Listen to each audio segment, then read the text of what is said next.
باكل يا بابا. انت بتعمل ايه؟ باكل. بتاكل ايه؟ ده مش بتاعك اصلا، هو الطبق اللي قدامك بس. يعني مش تعملي ايه انت احمد اتجننتي؟ ربنا انا قعدته معانا على السفره. ازاي يعني؟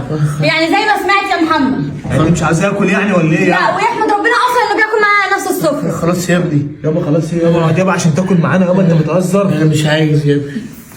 ربنا يكرمك يا ابني. خلي بالك ابنك هيعمل فيكي كده برضه. مالكش دعوه. ماليش دعوه.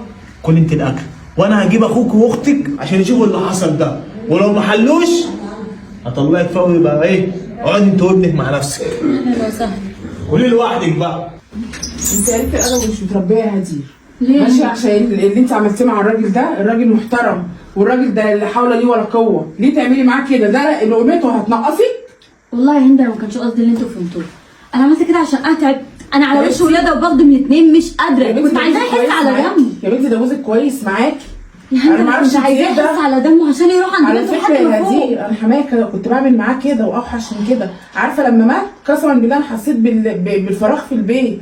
الناس دي ماشي بركه في البيت، الناس دي بركه. زعلت لما توفى.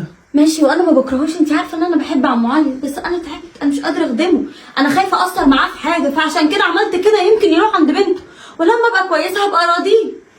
طب يا هدير ايه العمل دلوقتي يا هدير؟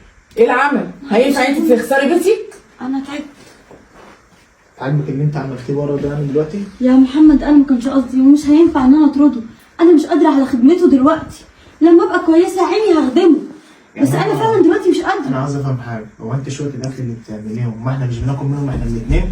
يا فرقت على حبيبي التالت؟ ما هو الاكل مش مشكله، من امتى قصرت معاه في حوار اكل؟ انا قلت بس اعمل كده يمكن يزعل، بس يروح عند بنته لحد ما ابقى انا هو كويسه. انت لما تزعل ابويا انا هرضى؟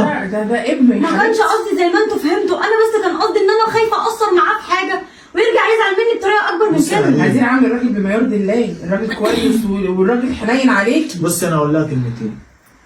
عاوز تقعدي في البيت ده تصون ابويا وتصونيني، مش كده تروح تطلعي مع اختك تلم هدومك وتمشي. هتخربي بيتك يا هدير؟